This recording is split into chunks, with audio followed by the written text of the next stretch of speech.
So much to talk about, so little time.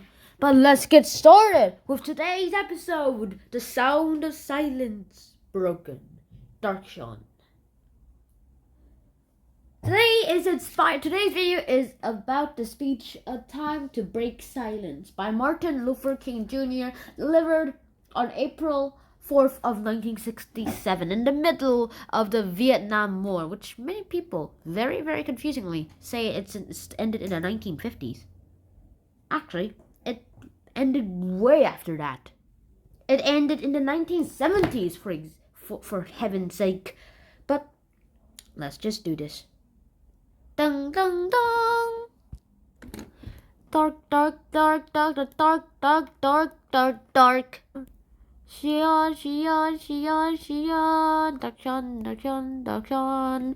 Dark Sean, Dark Sean, Dark Sean. The sound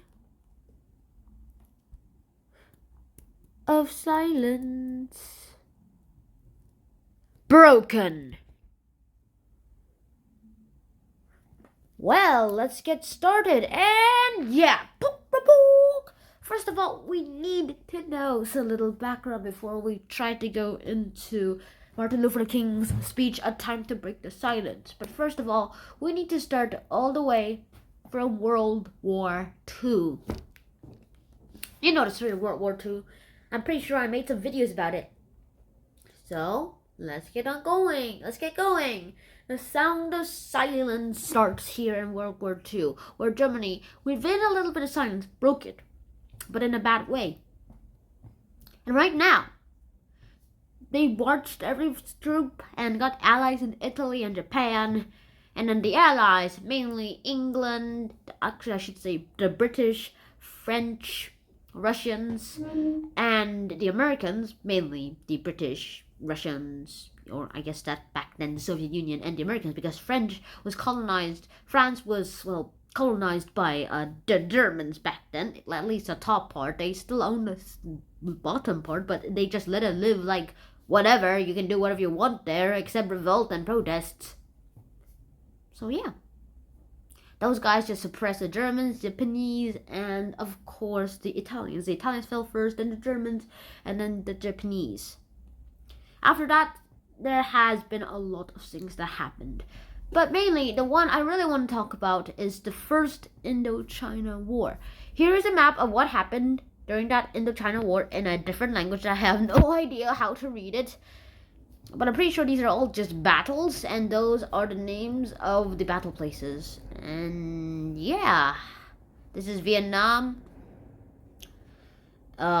Somewhere.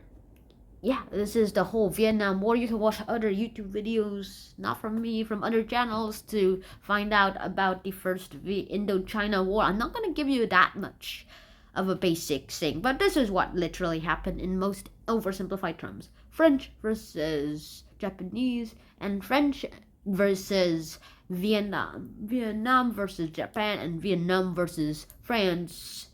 And Japan versus France, and Japan also versus the Vietnamese, meaning that everyone right there is like, yeah, let's just stab each other back, and the last one living would be like the winner and the triumpher. Oop. And yeah, that's about it. That's the most oversimplified term of the Indochina War in the first part. And you know who won? The Vietnamese. Well, not surprising really, since it's their independence. I mean, look, the United States of America started as a small, meager little state. Any other small, meager state could start it like that. After that, there was the Geneva Conference, which decided that the Vietnam would be divided into two parts. The north part would be communist. The southern part would be anti-communist.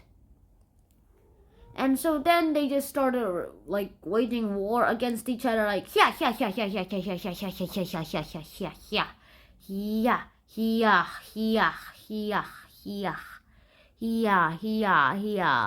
stuff like that. There's so much that was happening here that there's not really much that I can talk about. But other than that, the Geneva Conference didn't really make that much of a difference on it, except for that, really. Nothing else changed. But one thing primarily made sure that it happened. Civil War.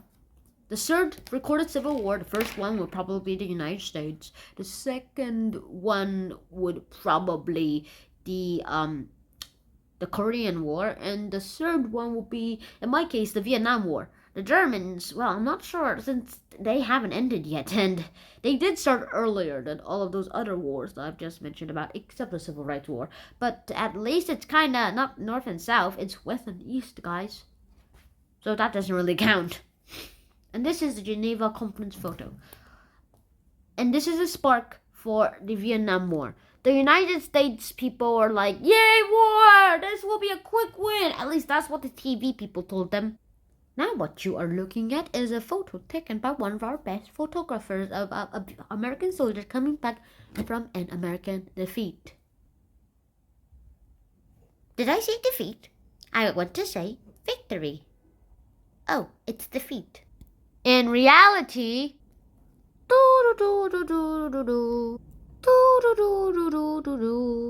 pop, ah, bam.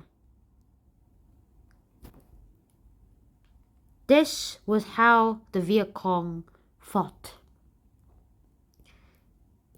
They fought so fiercely that even with their small forces, they could defeat thousands of Americans. A small force could defeat 1,500 amount of soldiers, of American soldiers. And that is surprising, mainly because they had a long system of tunnelways here. Let me show you.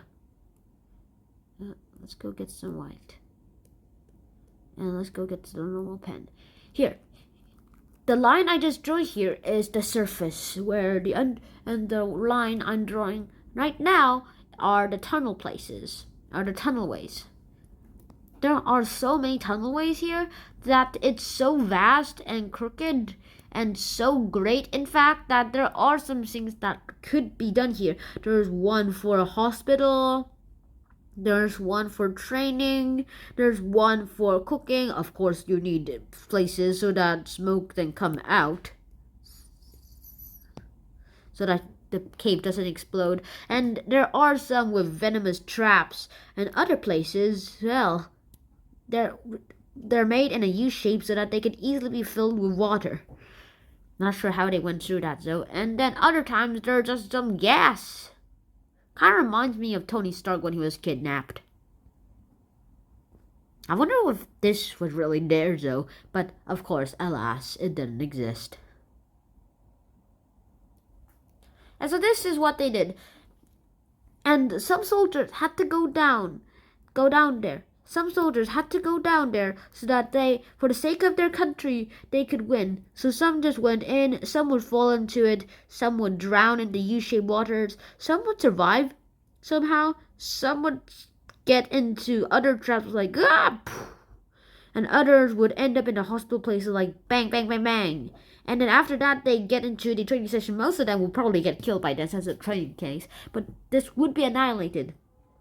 And of course, the kitchen was amazing. However, it's so hard to navigate through these because no one really knows what you're going to expect out there. So I'm pretty sure the best method here is to just be precautious, very precautious. And that is all I have to say.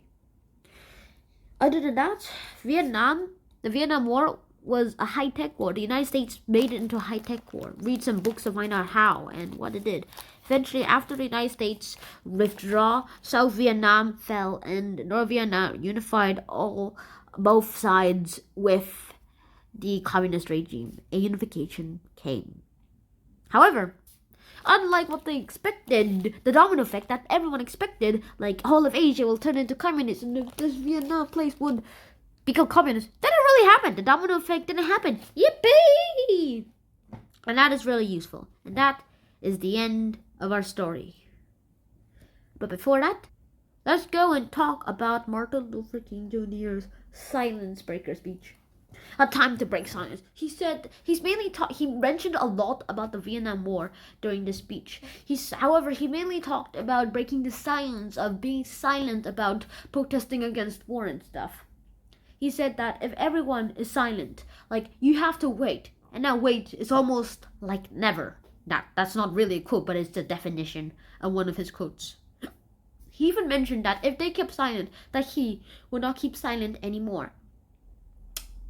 Yeah, this was at the Riverside Church in NYC, by the way. So I'm pretty sure the Riverside Church is still there. I've been to NYC, but I've never seen the Riverside Church.